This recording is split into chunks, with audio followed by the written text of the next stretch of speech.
Hey everyone, welcome back for another deep dive. Today we're tackling something I think a lot of us can relate to, technostress. It's definitely something that's becoming increasingly relevant in our digital world. Exactly. And in this deep dive, we're going to explore how technostress impacts your job burnout and even your job performance. We'll be looking at the latest academic research on this. Specifically, we'll be diving into an article called Deconstructing Technostress, a configurational approach to explaining job burnout and job performance. This article was published in MIS Quarterly, which, for those who don't know, is a top-tier journal in the field. And it has some pretty surprising findings. We tend to think of all technostress as a bad thing, Oh, right? right. But this research actually suggests that some combinations of technostress can actually boost your performance. It is pretty fascinating how different elements of Technostress can interact. Absolutely. So before we jump into all that, let's start with the basics. What exactly is technostress? Well, you can think of it like a chain reaction. It starts with a technostressor, which is essentially any aspect of using information systems that you perceive as threatening or overwhelming. So, like, let's say your inbox is overflowing, you've got Slack notifications blowing up your phone, and you're trying to learn 5 different systems just to do your job. Exactly. That feeling of too much is a classic technostressor. And that feeling triggers an appraisal in your mind where you evaluate how threatening the situation really is. And depending on how you appraise that threat, it can lead to negative consequences, which we call technostrain. Okay, so the technostressor is the initial trigger, the appraisal is how your brain interprets that trigger, and then the technostrain is the potential fallout. That's a great way to put it. So we know that technostress can lead to technostrain, but what are the specific technostressors that people are dealing with at work? Well, the research points to 5 main culprits. The first one is techno overload. And that's the feeling of being swamped with too much information, too many demands, or pressure to work faster because of technology. Ugh, I think we've all been there. It's that feeling of constantly playing catch up, like you can never quite get on top of everything. Exactly. And then you have techno invasion, which is when technology blurs the lines between your work life and your personal life. You're always connected, never really able to switch off. Oh, that's a big one these days. It's like your phone is an extension of your office, and you can never escape those emails and notifications. No wonder people find it hard to relax. Another common one is techno complexity. Hmm. This is when you're dealing with systems, software, or interfaces that are just too complicated and difficult to use. It can make you feel inadequate or frustrated, like you're constantly behind the curve. I remember when my company switched to a new project management software. It was so complex. Honestly, I felt like I needed a degree in computer science just to figure out how to log in. That's a perfect example of techno complexity. And sometimes that complexity can lead to techno insecurity, which is the fear of being replaced by automation or by someone with more up-to-date tech skills. Especially with all the talk about AI these days. I think a lot of people are feeling that anxiety, like, is my job going to be obsolete in a few years? And finally, you have techno uncertainty, which is the anxiety that comes with the constant change and evolution of technology. It's like the ground is always shifting beneath your feet and you're never quite sure what's coming next. Like you just mastered one system and then they roll out a new update and you have to start all over again. It can be exhausting. Now, the traditional thinking has been that each of these techno stressors, individually or added together, contributes to stress and has negative impacts on work. So it's like each one adds another weight to your shoulders, and the more you're carrying, the heavier the burden. That's the general idea. But this research we're looking at today takes a different approach. Okay, I'm intrigued. Tell me more. Well, they found that it's not just the individual intensity of each technostressor, but the unique combination of these factors that really matters. Hold on. You're saying it's not just about how much of each technostressor we experience, but the specific blend we're dealing with. Precisely. They realized that technostress is like a recipe. The ingredients matter, but it's the combination that determines the final outcome. So they looked at how these 5 factors interact to create different technostress cocktails, so to speak. Okay, I'm really hooked now. What kind of combinations did they find? And more importantly, how can our listeners figure out their own personal technostress cocktail? Well, that's what we'll dive into next. The research actually pinpoints specific combinations that lead to burnout and, surprisingly, some that can actually lead to high performance. And it offers some insights into how we can manage those tricky ingredients. Okay, I am ready to mix things up. Let's break down these technostress cocktails and see what recipes we can come up with to help our listeners thrive in this digital age. Let's start with a story about someone named Ben, a teleworker struggling with some specific technostressors. So Ben, our teleworker, what kind of technostressors was he dealing with? Well, he was experiencing a pretty intense level of techno overload, like constantly bombarded with messages, feeling like he could never catch up. And on top of that, he was struggling with techno insecurity, that constant worry about being replaced by automation. Oh man, I think a lot of us can relate to that. It's like those two fears feed off of each other, don't they? You're overwhelmed, and then you start to worry about your job security. Exactly, and that's what the researchers found. Certain technostressors have what they call complementarity. It basically means they amplify each other's negative effects, so it's not just a simple addition problem, it's like they multiply the stress.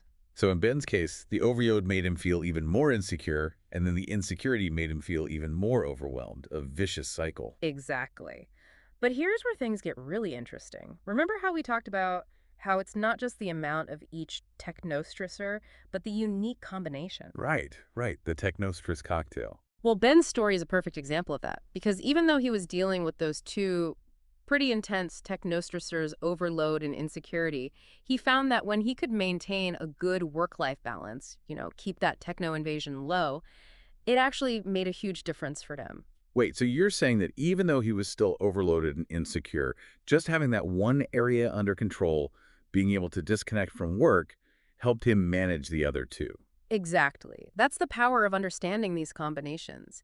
Even if you can't eliminate every single technostressor, finding ways to manage even one or two can have a ripple effect.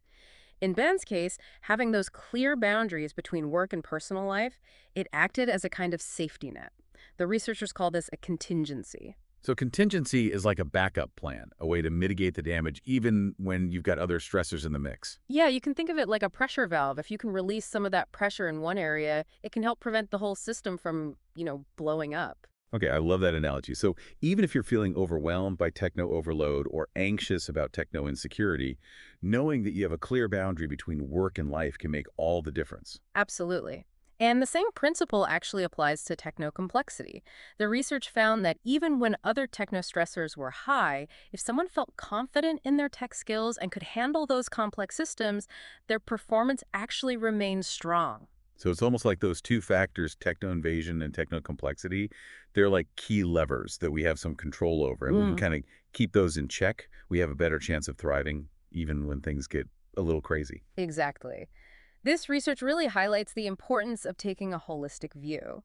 It's not about eliminating all technostress, which, let's face it, is pretty much impossible these days, but about understanding the unique interplay of these factors in your life. Right.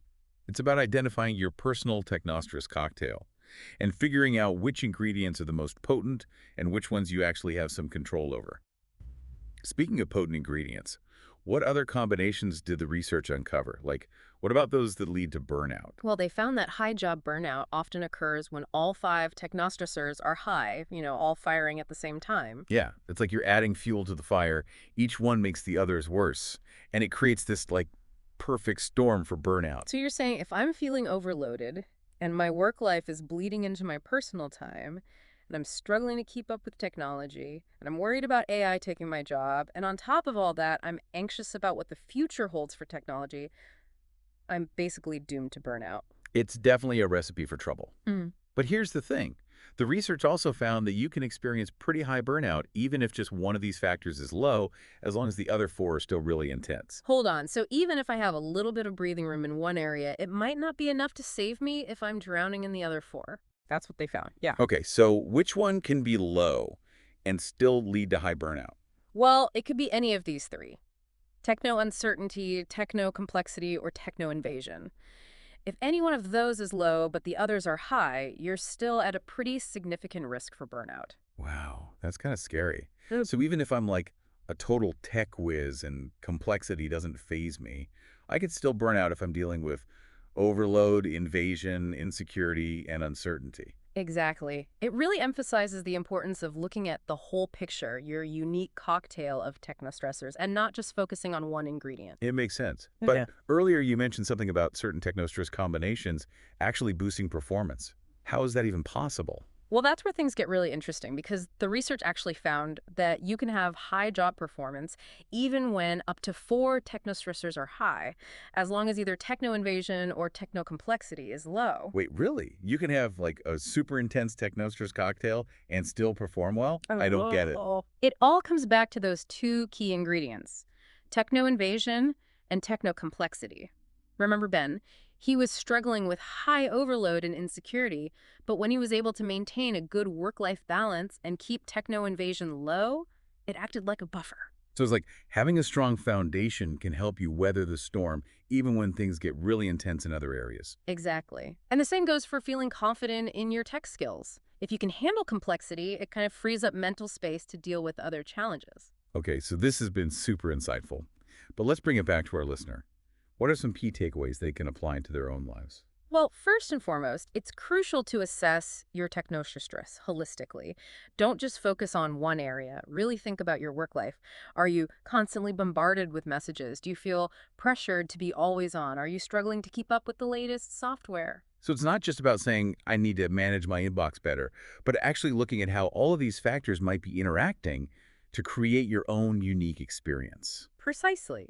And remember, sometimes even small changes can make a big difference.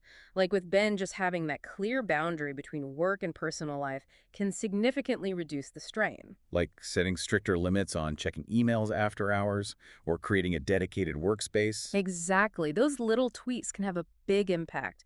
And here's another important point. Don't assume everything is fine just because the work is getting done. High performers can still suffer from burnout. So it's not just about hitting deadlines, it's about paying attention to how you're feeling along the way. Absolutely. And finally, remember that not all technostress is bad. Sometimes those tech challenges, while stressful in the moment, can actually lead to growth and learning. Yeah. Think about a time when you had to learn a new software program or figure out a complicated system. It might have been frustrating at first, but you probably came out of it with some valuable new skills. Exactly. It's about finding that balance between challenge and hindrance. This is such a good point. I'd love to hear from our listeners about this. What are some tech challenges you faced that, while stressful, ultimately helped you grow? Share your experiences with us on social media. We'd love to hear your stories. And remember, understanding your unique technostress cocktail is the first step towards taking control and finding that sweet spot between the digital world and your well-being. Thanks for joining us on this deep dive into Technostress. We hope this has given you some valuable insights into how to manage this ever-present challenge in your own lives. Until next time, stay curious. And stay mindful of your digital well-being.